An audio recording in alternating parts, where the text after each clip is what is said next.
A graça e a paz do Senhor Jesus. Começou a gravar. Você vai ficar aí, Rick? Então vai para pé da mulher mais bonita dessa igreja, depois de Josi, é claro. Quem é a mulher mais bonita dessa igreja depois de Josi? Maneda, quem é a mulher nessa igreja mais bonita depois de Josi? Tu! É tu!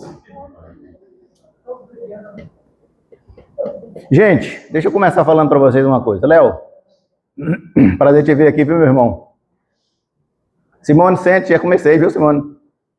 Flavinha, quero te enxergar, não tô te vendo, não. Tem muita gente na sua frente aí. Obrigado. Eu acho que eu vou aqui falar um negócio. É chover no molhado. Acho que eu vou ser repetitivo dizer isso, que eu tenho... Todo mundo sabe disso, né? Ojeriza desse negócio de título, sabe? Agora deixa eu explicar por quê, Maildo, por que eu tenho ojeriza de título. Porque é o seguinte, primeiro que título é uma coisa efêmera. Você é uma coisa hoje, amanhã você já não é mais. É ou não é, Maneda? Você é hoje uma coisa, amanhã você não é mais nada disso. Então, significa dizer que isso não vale nada. Porque se você é hoje, você não é amanhã. Segunda coisa, porque títulos envaidece demais o ser humano. É ou não é? Gente vaidosa não tem como ser discípulo raiz de Jesus. Discípulo raiz de Jesus não pode ter vaidade. Agora eu estou falando de vaidade, Maneda, não é igual a senhora tem essa vaidade de ser toda bonitona, não. Eu estou falando da vaidade de gostar de aparecer, de se amostrar. Eu estou falando é disso. Isso não casa com o discípulo de Jesus, porque o discipulado cristão, ele exige que você fique sempre à sombra da cruz. Quem aparece é Cristo. Por isso que Paulo fala que ele cresça e eu desapareça. Então o cristão, ele não pode aparecer. Ele não pode aproveitar palco. Agora, deixa eu confessar para vocês uma coisa. Sabe, pastor Roberval, tem dois tratamentos, cara, que me enche de alegria, assim, me enche de prazer, me dá muita honra, me enche o meu coração de gratidão. É quando a pessoa me chama de servo do Senhor Jesus, eu falo, eu quero chegar nisso, eu quero ser um servo do Senhor Jesus. Ou então quando a pessoa me chama, você é um missionário do reino. Missionário. Um dos meus maiores sonhos que eu tinha na vida era conhecer e trabalhar na África. Eu ia para a África de graça trabalhar. Eu cheguei a falar isso muitas vezes. Eu vou para a África trabalhar de graça. Aí Deus ouviu minha oração e Deus me deu esse presente extraordinário. Eu fui para a África como executivo. Eu acho que ganhei uma fortuna. Quando eu falo uma fortuna é porque o salário era muito bom. Porque eu fui selecionado numa seleção muito rigorosa para dirigir o maior projeto da organização que eu trabalhava na época, geração de renda e combate à pobreza. Num projeto gigantesco que eu olhei para ele assim e falei, cara, eu não dou conta não. Porque o projeto, gente, tinha 140 metas a serem batidas. Em 4 anos. Eu trabalhava 16 horas por dia para dar conta. Mas quando eu saí, eu e Josi, nós oramos, eu recebi um e-mail extremamente significativo de um amigo meu. Eu orei com Josi, nós ajoelhamos e oramos, falamos, na África, missões terá prioridade absoluta em nossas vidas. Esse e-mail desse amigo meu, ele fez uma coisa muito extraordinária na minha vida. Então, quando nós encerramos o projeto, que nós tivemos que voltar, eu sempre falo uma coisa, eu saí da África, mas a África nunca mais vai sair do meu coração, nunca mais. Porque nós saímos de lá não reconhecidos como executivos da visão mundial, mas como casal de missionários. Oh, coisa maravilhosa. Dádiva, bondade, misericórdia de Deus, de forma assim, cristalina, pragmática na minha vida, sabe? Presente que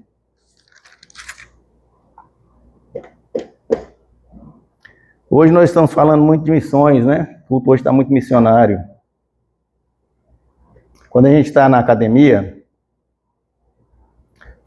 a gente costuma aprender que os sermões tem no mínimo sete categorias, Flávio. O sermão ele pode ser textual. O que é um sermão textual? É aquele sermão que você lê um texto da Bíblia, extrai dele alguns pontos e tira lições. O sermão ele pode ser expositivo. Então você lê um capítulo, um livro, um texto, e aí você explica ali verso por verso ou todo o conteúdo. Isso é o sermão expositivo. O sermão pode ser temático. Você escolhe um tema. Exemplo, eu vou falar hoje sobre missões. Aí você lê em todo o contexto da Bíblia. O sermão pode ser bibliográfico. Então você usa a vida de uma pessoa, para você tirar lições da vida dessa pessoa. O sermão ele pode ser doutrinário. Você pega uma doutrina, por exemplo, hoje eu vou pregar sobre a Trindade, salvação, batismo, graça, ceia. Esse é um sermão doutrinário. Você tem um sermão evangelístico, que é aquele sermão que ele foca na salvação. Você vai fazer um sermão com perspectiva de ter decisões. E por último, nós temos um sermão devocional. Isso é um sermão muito para a igreja. Você vai falar de verdades que vai edificar a vida da igreja. Vocês perceberam que nas categorias a gente mescla muito, né?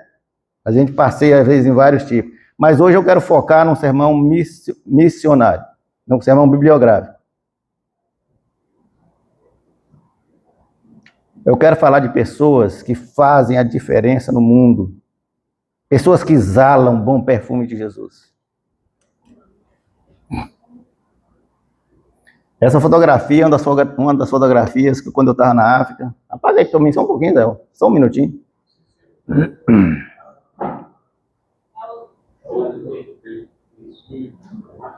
Eu estava num projeto, numa região muito pobre, mas muito pobre, mas muito pobre. E era um projeto que nós íamos implementar para viabilizar a água para essa comunidade.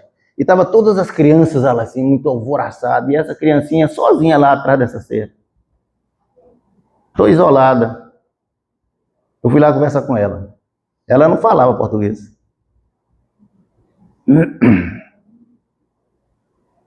Mas é interessante como Deus faz as coisas, né? Deus dá um jeito de fazer a gente interagir. E aí alguém tirou essa fotografia. Essa fotografia me representa muito na África. Eu amo as crianças desfavorecidas. Amo as crianças desfavorecidas. Assim como eu amo as pessoas idosas. É duas coisas que Deus colocou no meu coração de forma muito especial. Então esse tratamento de servo do Senhor e de missionário é uma coisa que não é que eu me envaideço disso não, sabe? Mas eu acho que é o maior presente que Deus deu na minha vida. Pode ligar, Léo. Eu quero falar hoje disso aqui, ó. Bom perfume de Jesus. Abra sua Bíblia, por favor.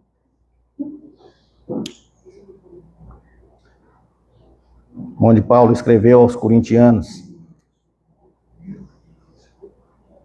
Vou ler na versão da Nova Almeida Atualizada. Verso 2, do 14 ao 17. Vou ler só 4 versos. Diz o grande apóstolo aos gentios: graças, porém, a Deus, que em Cristo sempre nos conduz em triunfo. Quem está em Cristo sempre anda em triunfo. E por meio de nós manifesta a fragrância do seu conhecimento em todos os lugares. Cara, é muita responsabilidade. Porque nós somos, para com Deus, o bom perfume de Cristo. Tanto entre os que estão sendo salvos, como os que estão se perdendo. Para com estes, os que estão se perdendo, olha que coisa, olha o que Paulo fala.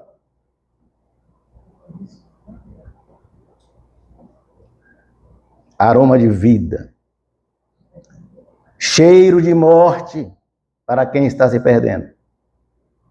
Para aqueles que estão sendo salvos, aroma de vida para a vida. Aí Paulo pergunta: quem é competente? Quem é capaz? Quem é chamado para fazer essas coisas? Porque nós não estamos como qualquer pessoa, como outras pessoas que comercializa, que fica prostituindo, mercadejando a palavra de Deus. Pelo contrário, em Cristo é que nós falamos na presença de Deus com sinceridade, da parte do próprio Deus. Eu acho que não tem ser humano nenhum mais profundo que Paulo, não. Tem não. Vamos falar com o Papai do Céu. Soberano Deus. Bondoso Pai, amoroso Pai. Nós sabemos, Senhor Deus, que nós vivemos num mundo caído. Um mundo que jaz no maligno. Senhor, isso é fato, Pai, isso é fato. A gente vive todo dia isso. O mundo jaz no maligno. Por isso, Senhor, valores, princípios, critérios deste mundo precisam, Senhor, desesperadamente, Pai, serem aromatizados, Pai, pelo extraordinário poder da cruz de Jesus, pelo perfume do Evangelho, Senhor. Nos envolva nessa manhã, Pai, com essa fragrância suave, leve, poderosa e sublime, Pai, do poder da sua inerrante palavra. Reine, Espírito Santo, nesse lugar, nesse momento. Reine absoluto. Principalmente na vida do transmissor. Totalmente incapaz. Pequeno, insignificante. Para que nada, Senhor, absolutamente nada que saia da minha boca se desvie da tua verdade, Pai. Por isso nos impacte, Pai, nessa manhã. Transforme nossas vidas, nos aperfeiçoe e nos torne pessoas mais cheirosas, Senhor, pelo poder do Evangelho de Cristo. Tudo isso, para o louvor e honra da tua glória. É no nome de Jesus que nós te oramos e te pedimos isso humildemente. Amém. Amém.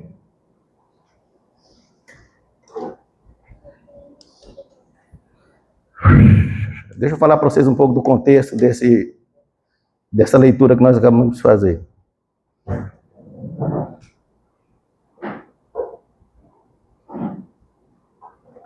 Era costume dos romanos, após suas vitórias, toda vez que eles venciam batalhas, tinha as conquistas, os trunfos deles, eles faziam desfiles, onde eles exibiam, olha o que os caras faziam, eles exibiam os tesouros conquistados que eles tinham tomado dos derrotados e levava os derrotados, escravizados naquele desfile. Humilhação. E enquanto eles faziam aquele desfile, subiu uma nuvem de fumaça de incenso que eles iam queimando em homenagem aos deuses deles, pagãos. Os deuses pagãos. O aroma do incenso inundava o lugar. Então preste atenção. Para os vencedores que estavam celebrando vitória, conquista, celebração, vida, aquilo era super agradável, sim ou não? Agora preste atenção, mas para os derrotados, o aroma era de derrota, fracasso, frustração, morte, extremamente desagradável. Imagina você estar numa cena dessa mais nunca esse cheiro sai da sua cabeça, se você estava ali acorrentado. Não é, pastor Roberval? Verso 16, Paulo fala assim, o evangelho é assim. Para os que alcançam e vivenciam e praticam as boas novas, tem cheiro suave, revigorante, vivificador. Mas para o incrédulo, o cheiro é ruim, o cheiro é adverso, o cheiro é repugnante. Sabe por quê? Porque ele expõe uma vida sem vida. Cheiro de morte. Meus irmãos, levar o bom perfume de Cristo ao mundo, fedorento, que exige estratégia. Por isso que ser missionário exige uma coisa chamada chamado, vocação, metodologia, preparo. Repare numa coisa que eu vou dizer. Um bom perfume, por mais caro que seja, encharque dele para você ver como é que você vai ficar insuportável. Até um bom perfume, se ele for desmedido, exagerado, demasiado, ninguém suporta isso. É por isso que a gente precisa ter cuidado, discernimento, critério a evangelizar. Porque eu vou dizer para vocês uma coisa, não existe nada mais chato, insuportável, do que crente sem noção. Esse dia eu estava voltando de um voo noturno, algum tempo atrás aí, tinha um sujeito insuportável, que não me deixava descansar. Querendo enfiar na cabeça de uma pessoa de qualquer maneira, de forma insuportável. Não é assim que o evangelho funciona. Porque a pessoa se torna arrogante. Você está no inferno, eu estou no céu. Enjoada, chata, inconveniente. Por isso, Flávio, que é o seu perfume que vai ganhar a sua família. Não é a sua chatice, sua insistência, não é nada disso. Ele vai ver na sua vida o bom perfume de Jesus. Ele vai olhar para a esposa dele e falar, como essa mulher minha mudou. Tem alguma coisa nela que eu preciso ter, ser igual a ela. É o bom perfume de Cristo. Não precisa chatice. O evangelho não é assim. Léo se transforma, não é com a gente insistindo na cabeça dele o tempo todo, enchendo. Não é assim que funciona. É com o bom perfume de Jesus. É por isso que a gente precisa ter cuidado e discernimento. Todo discípulo de Jesus é, por definição, missionário. Todo discípulo de Jesus é, por definição, missionário. Por isso que todo discípulo de Jesus precisa exalar esse perfume com sabedoria e testemunho de vida. Bom senso. Atente para uma coisa, nessa mensagem de hoje, eu quero compartilhar a história de duas vidas. Dois grandes missionários. Dois servos de Deus de primeira linha, dois seres humanos, como nós, mas que eles deixaram um legado extraordinário. Eles exalaram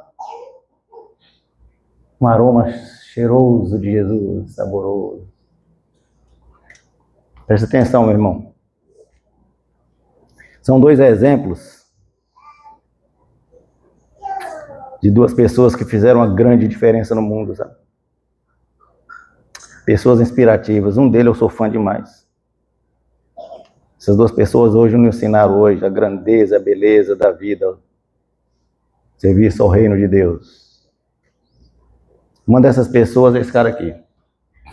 John Wesley. Vou ser bem breve agora, tá? John Wesley viveu 88 anos, pastor. Você está quase chegando lá. Não está? 80,6. Ele nasceu no Reino Unido, na cidade de Epworth.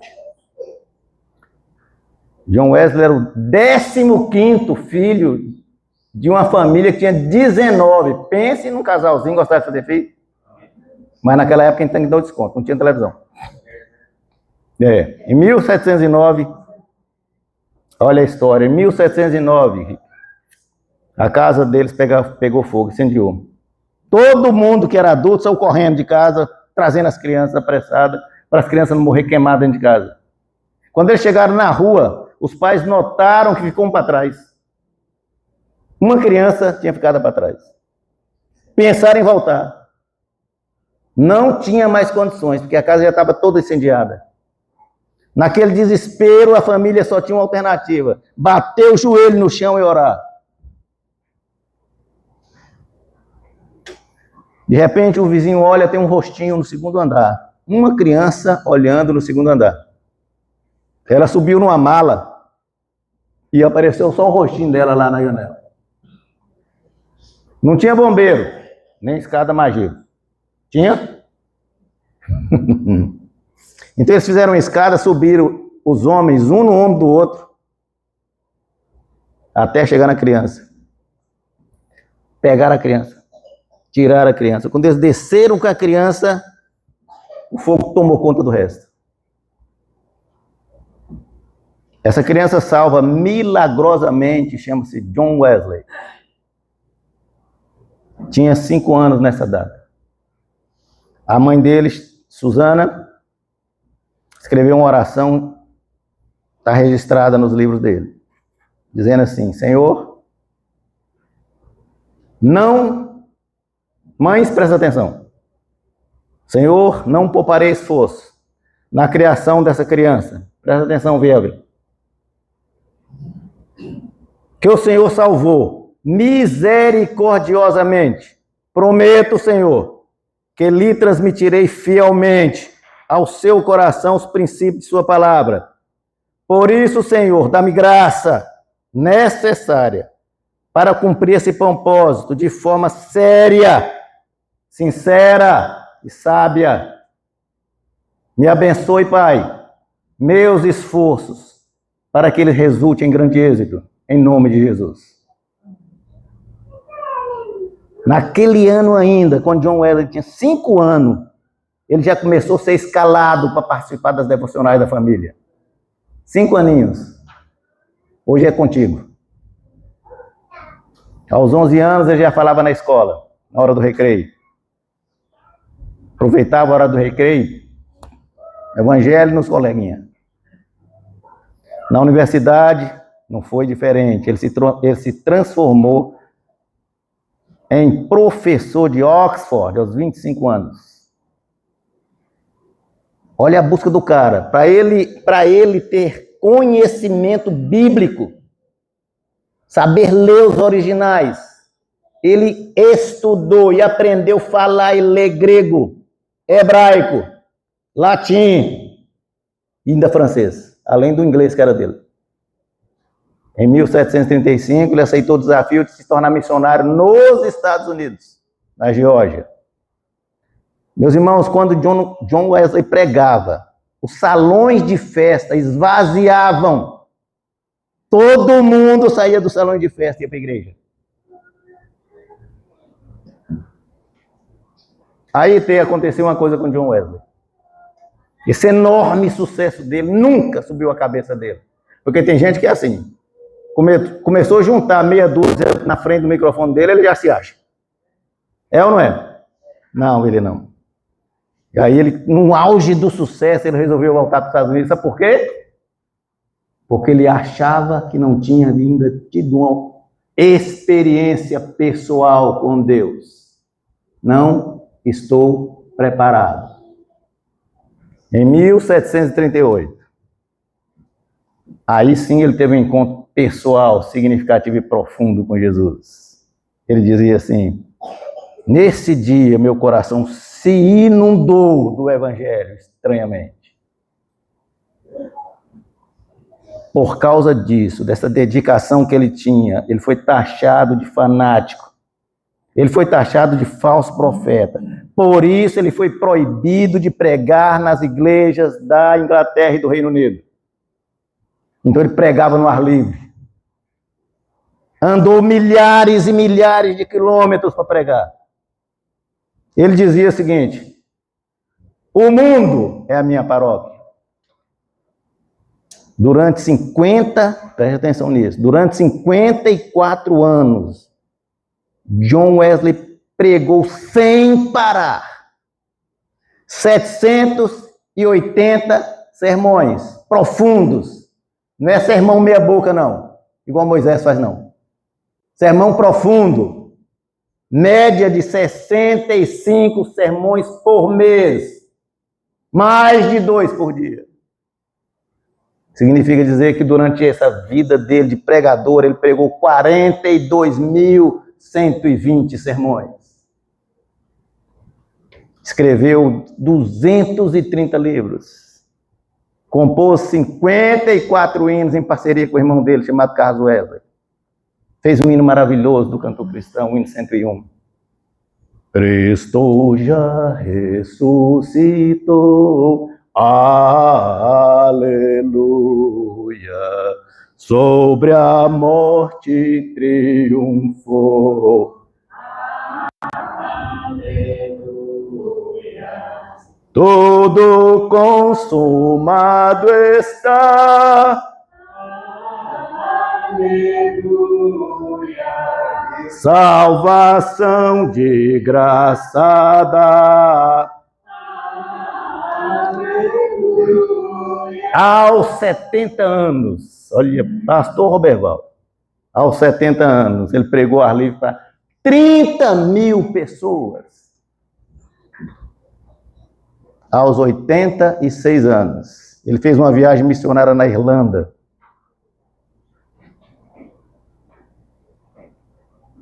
Fez 100 pregações em 60 cidades, pastor. 86 anos. Morreu aos 88 anos, serenamente dizendo: o melhor de tudo é que eu tenho Deus comigo. Amém. Eu vou chegar lá um dia, se Deus quiser. Pelo menos no rastinho dele. Grande John Wesley. John Wesley foi um missionário que se empenhou em levar o bom perfume, o maravilhoso evangelho de Jesus enquanto ele viveu. Eu acho que não tem nada que alegra mais a minha vida, que me dá mais satisfação,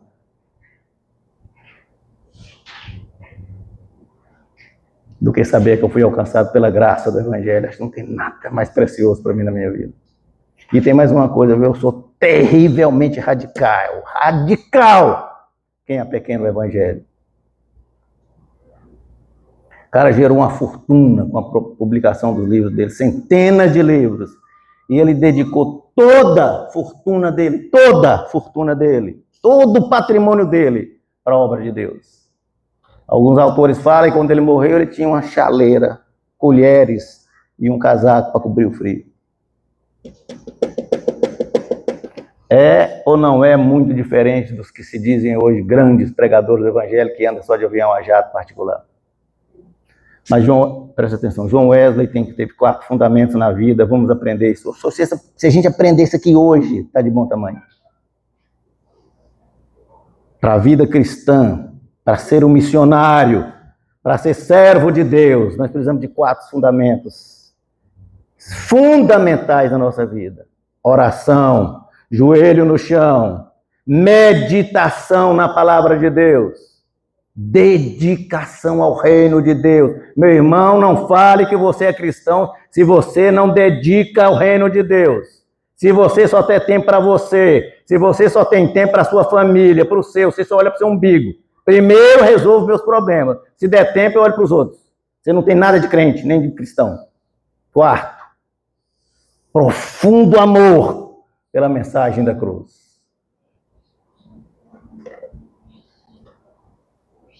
Foi ou não foi um gigante no evangelho? E agora tem um homem que chegou aqui, que chega na Bíblia, que é um homem maravilhoso. Para mim é o cara que mais alcançou a mente de Jesus depois de Cristo, é o maior representante do evangelho. Quem é? Grande Paulo, apóstolo aos gentios. Primeiro, Rico, é graças a Paulo que nós estamos falando aqui hoje, porque senão o evangelho não tinha chegado nem até nós, que somos gentios. Porque na cabeça dos apóstolos de Jesus era só para ficar entre os judeus. Não era, pastor?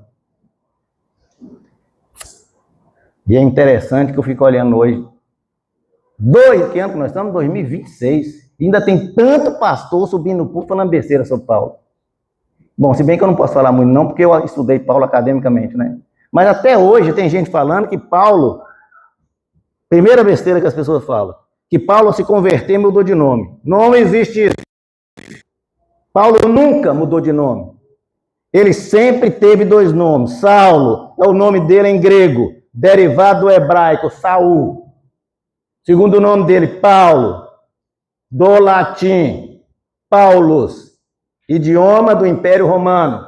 Então, Paulo sempre teve e morreu com 2 nomes. Aprendam isso. A vida inteira ele foi Paulo e Saulo.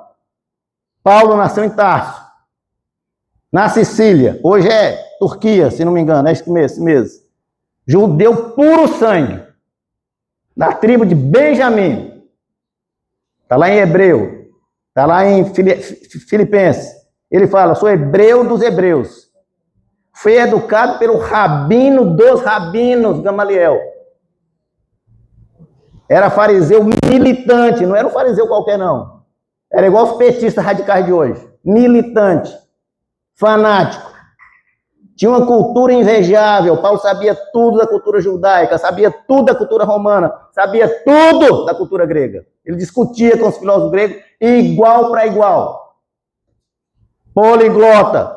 Paulo falava hebraico, Paulo falava aramaico, Paulo falava latim, Paulo falava grego, e 2 gregos, o grego erudito e o grego koiné. Tinha cidadania romana, por isso o passaporte de Paulo era internacional. Olha. E esse cara foi autorizado, Gerson, a perseguir os cristãos. Naquela época chamavam-os do caminho. Paulo foi contemporâneo de outro rabino. Quem era esse outro rabino?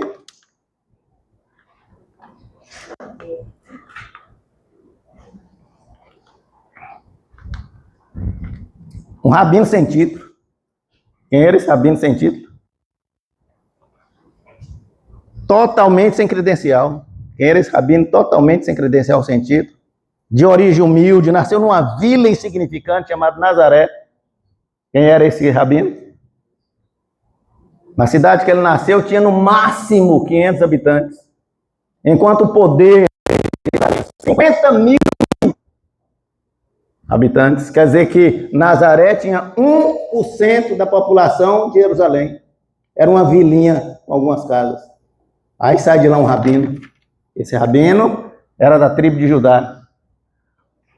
Formação acadêmica desse rabino. Homeschool. Aprendeu tudo em casa com 2 servos de Deus muito especial, chamado Maria, a mais especiais das mulheres que já pisou nessa terra. Mulher extraordinária e de um cidadão maravilhoso na Bíblia, esquecido, chamado José. Formação religiosa, direto do trono da graça. Formação cultural, sabedoria e graça do reino de onde ele veio.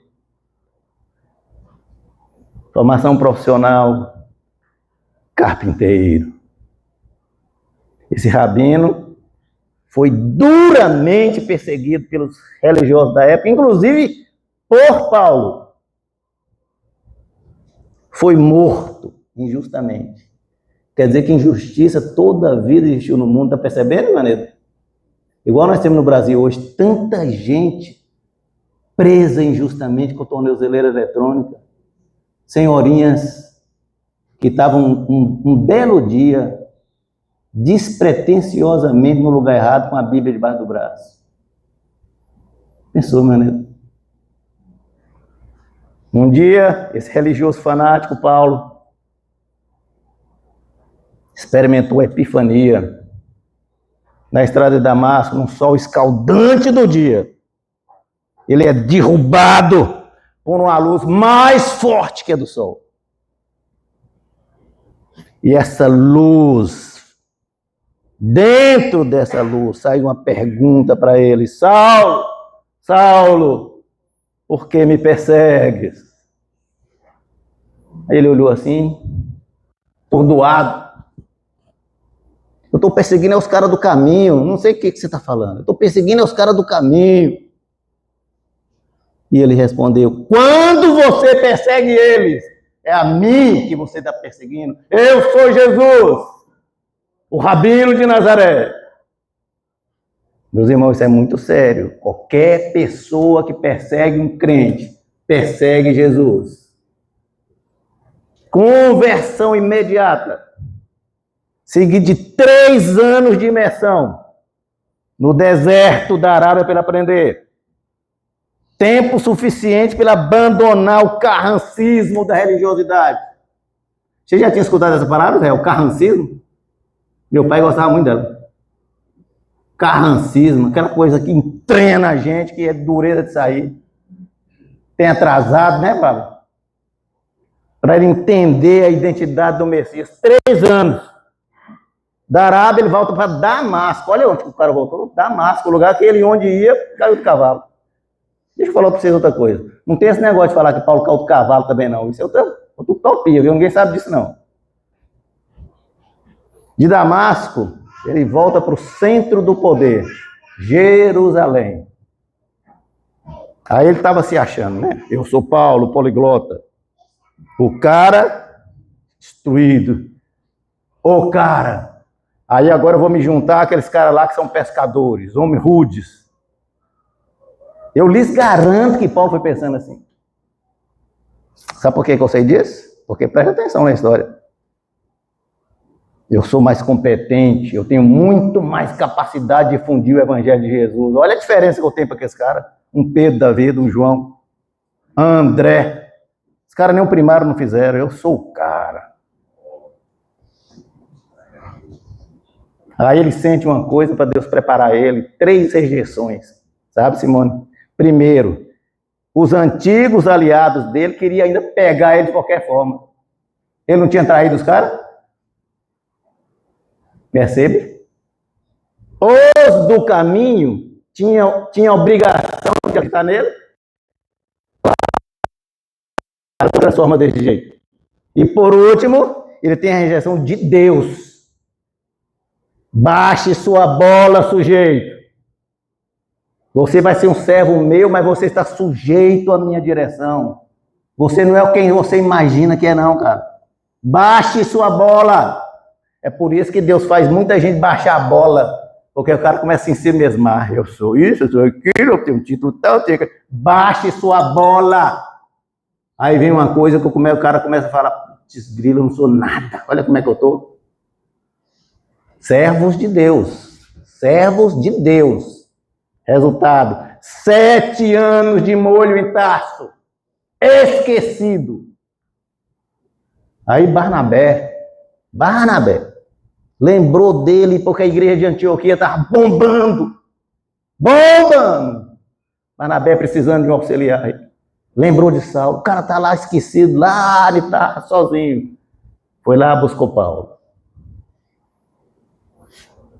Ele vai ajudante de Barnabé. Veio mais humilde ou não, Zéu? Com certeza não foi. Depois de lapidado por Deus. Aí ele começa a sentir que o cristianismo tem tudo a ver com cruz. Cristianismo é sofrimento. Cristianismo é você ficar no bem bom, não. Cristianismo, igreja de Jesus, não fica dentro de ar-condicionado no bem bom. E aí ele é obrigado a fugir de Damasco. Preste atenção o que Paulo passa. Fugir de Damasco, dentro de um cesto, humilhado, escondido. Porque o governador fala, nós vamos te pegar. Referência, 2 Coríntios 11, 32, 33. Depois ele é expulso de Antioquia. Olha, o cara estava lá ajudando, bombando. Só sabe por que ele foi perseguido em Antioquia? Só porque ele pregava. Atos 13, 50 e 54. Em Listra, ele é apedrejado. A Bíblia fala um tema engraçado, ficou quase morto. Eu não sei o que é um cara quase morto. Você sabe o que é, Rael? Pastor, O senhor que é um homem muito sábio, o que é quase morto? Eu acho que já quase indo para o outro lado, né? Na Macedônia ele é preso, açoitado, tem os pés presos no tronco. Em Tessalônica e na Bereia, ele precisou fugir da perseguição. Tamanha era. Em Éfeso, ele ficou lá combatendo a idolatria. O povo era idólatra demais. Em Jerusalém ele é caluniado. Caluniado. Só porque ele estava com um amigo que era grego, chamado Trófimo. Ele estava andando na rua com Trófimo. Aí os religiosos falaram, ele entrou com o Trófimo do templo. Ele profanou o templo. Caluniado. Não teve nada disso. Gente, desde aquela época que tinha esse tipo de presepado e sacanagem, né? Desde essa época. Nas suas viagens evangelísticas, ele sofreu 3 naufrágios. Pense num homem que gostava de virar barco. Foi picado por cobra venenosa. Foi preso, sabe quantas vezes? Preso. 5 vezes. Foi preso em Filipos. Foi preso em Jerusalém. Foi preso na Cesareia. E foi preso 2 vezes em Roma. Na segunda vez, mais nunca ele sai. Foi executado, decapitado. Você sabe por que Paulo foi decapitado e não crucificado? Porque ele tinha cidadania romana. E eles entendiam que a decapitação, cortar o pescoço assim, era muito mais digno do que crucificar. Percebem por que Jesus foi crucificado? Para humilhar o Senhor Jesus. Apesar de tudo isso, veja como era a visão desse cara. Ele compartilha isso com um jovem pastor chamado Timóteo. Olha a visão do passado de Paulo. Combati o bom combate, Timóteo. Acabei a carreira, guardei a fé. Combati o bom combate, amigo. Lutei por lutas que valeram a pena, não me arrependi de nada. Acabei a carreira. Eu cumpri minha missão dada por Deus. Nunca desanimei, nunca fugi, nunca desisti. Guardei a fé, Timóteo. Não negociei meus valores. Não me prostituí, não me vendi, Timóteo. Tenho paz com Deus, Timóteo. Olha quando Paulo olha o seu presente, olha a visão de Paulo. Eu estou sendo oferecido em libação, sacrifício. Chegou o meu tempo de partida desse mundo. Absoluta serenidade pela vida de sacrifício que ele tinha tido, em amor a Cristo. Ele dizia, é hora de voltar ao lar celestial, minha morada eterna. E olha a extraordinária, belíssima, gloriosa visão de futuro de Paulo. A coroa da justiça.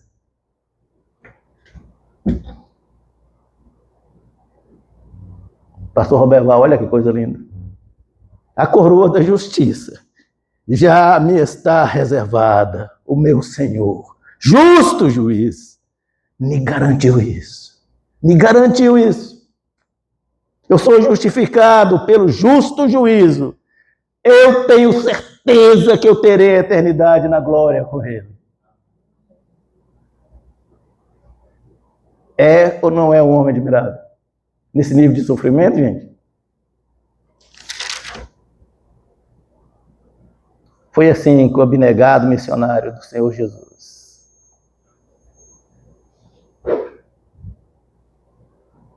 Ele renunciou sua vida em favor da missão. Ele despede Timóteo dessa forma. Mas ele diz assim para Timóteo, Timóteo, eu me sinto só. Olha a humildade de Paulo. Eu me sinto só. Traga. Ele fala com Lucas.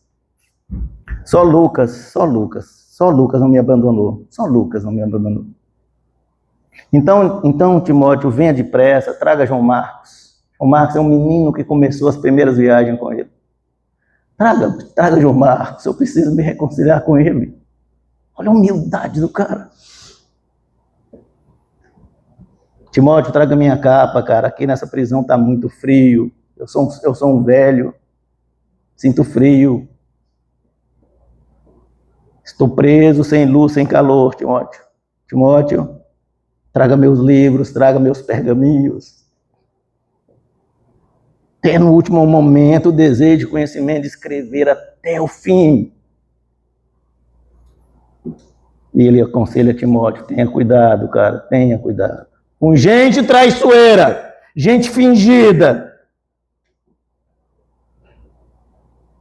Cuidado com esse povo, Timóteo. Que o Senhor te livre do mal. Porque eu já estou convencido, eu sei, que Ele me levará salvo ao seu reino celestial. Assim, meus irmãos, o velho missionário, exausto, pobre, abandonado, sozinho numa cela,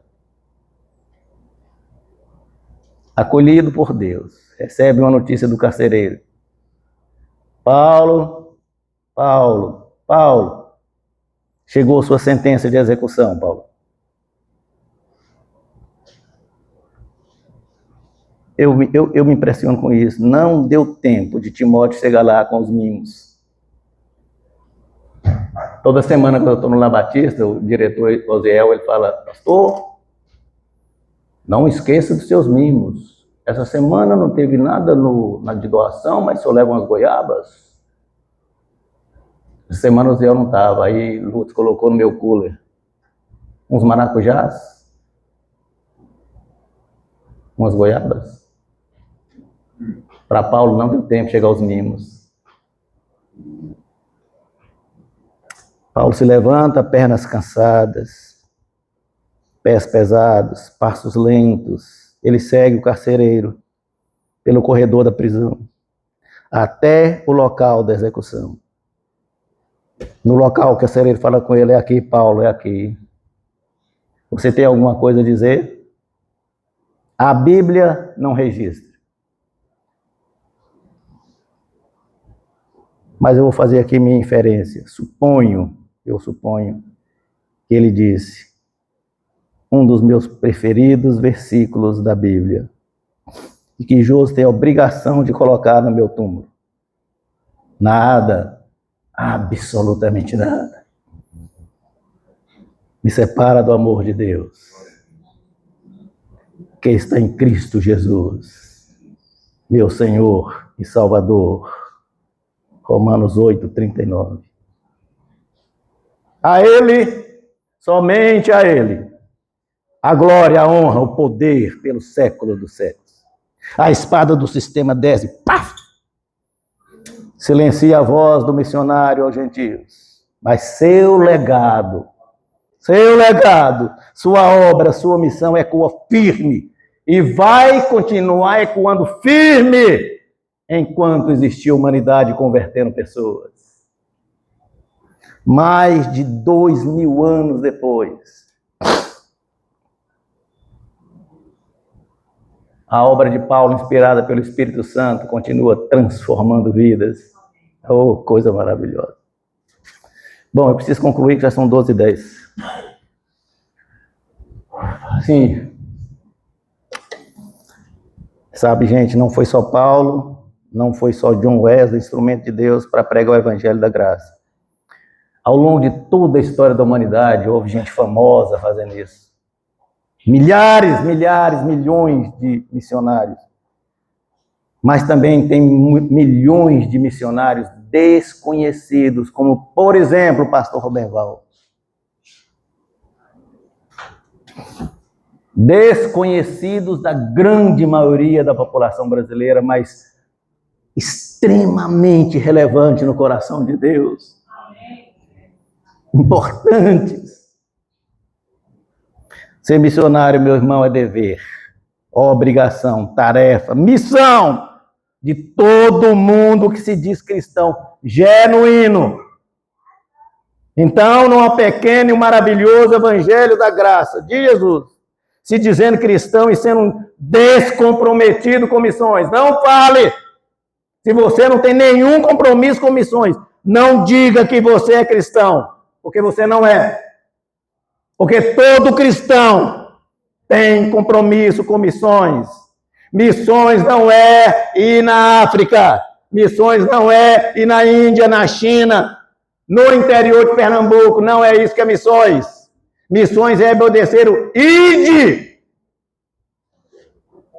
Missões não é igreja dentro de quatro paredes. Missões não é ficar em zona de conforto. Missões é amor em ação. Missão é o céu irradiando na terra. Missão é interesse do reino acima do nosso. Isso é missões. Preste atenção. Deus teve um único filho e fez dele um missionário. Coisa mais preciosa que Deus tinha. Fez dele um missionário. Ele veio e deu a vida por nós.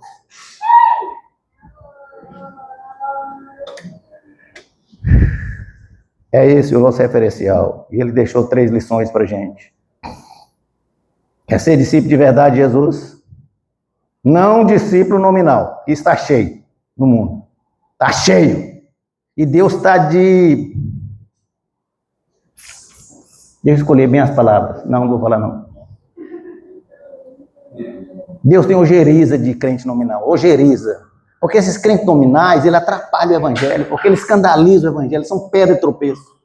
Eles complicam, eles fecham a igreja. Fecham a igreja. Deus não tem compromisso com crente nominal, com crente meia boca. Ele tem compromisso com comprometidos. Então preste atenção. Ser discípulo de Jesus envolve 3 coisas relevantes: atitude, ação, postura. O evangelho ele é pragmático. Ele faz as coisas acontecerem. Onde que o evangelho chega, as coisas se transformam. Não se limita a conversa, a discurso, a pregação, a prosa. Ele exige conduta. Isso é o evangelho. O evangelho sempre visa o outro. Por isso que Jesus deixou o reino dele e veio aqui por outros. E o evangelho, o cristianismo, ele é comunitário por essência. Sem pensar no outro, o evangelho é mera religião. E Jesus tem ojeriza de religião. Religião não tem nada a ver com Cristo. Tem gente que fala que Jesus ia fundar uma religião no mundo. Mentira! Ele veio nos mostrar uma forma diferente de sermos sal e luz desse mundo caído, fedorento. Terceira coisa que nós precisamos ter: desapego ao mundo. Cuidado com isso. É incompatível ser cristão e ser apegado às coisas do mundo. Nossa morada não é aqui. É, pastor Roberval? Nossa morada eterna é em outro lugar. Sou forasteiro aqui, em terra estranha estou, do reino lá dos céus. Embaixador eu sou. Nós somos embaixadores aqui, meus irmãos. É por isso que eu quero concluir essa mensagem. Preciso concluir contando uma história vivida por um casal de missionários. Rápido. Depois de décadas e décadas, pastor.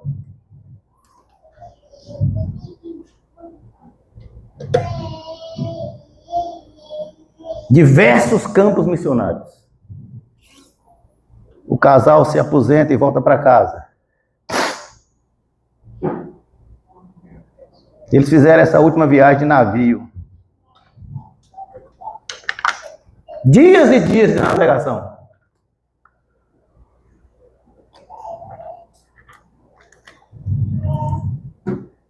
Quando o navio está se aproximando do porto, quem já viajou de navio sabe como é que isso é uma coisa bacana.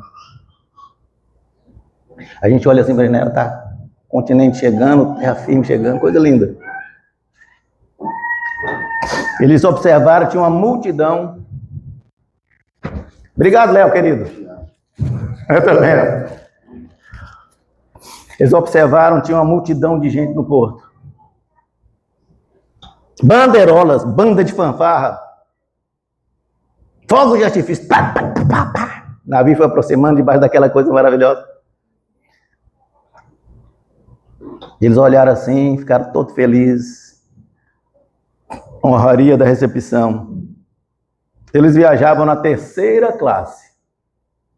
Começaram a descer os passageiros. Primeiro os ricos, os executivos. Depois os da 1ª classe. Depois os da 2ª classe. Finalmente chegou a ralé, 3ª classe. Finalmente eles descem. Para surpresa deles, quando eles desembarcaram, não tinha mais nenhuma celebração em terra. Nada de bandeirolas, nada de banda, nada de gente. Aí eles descobriram que aquela homenagem não era para eles. Sabe para quem era, pastor? Para um time de futebol que tinha vencido um torneio e estava voltando para casa. Tipo a gente faz com a seleção idiota brasileira. Se bem que nem isso eles fazem hoje, né? Aí, decepcionados, solitários, voltam para casa, o casal de velhos. Chegando em casa, após alguma organização, o marido diz para a esposa: eu vou dar uma caminhada. Eu estou muito chateado, viu? Eu vou caminhar um pouco, você vem comigo? Ela responde: não, eu vou conversar com Deus um pouco.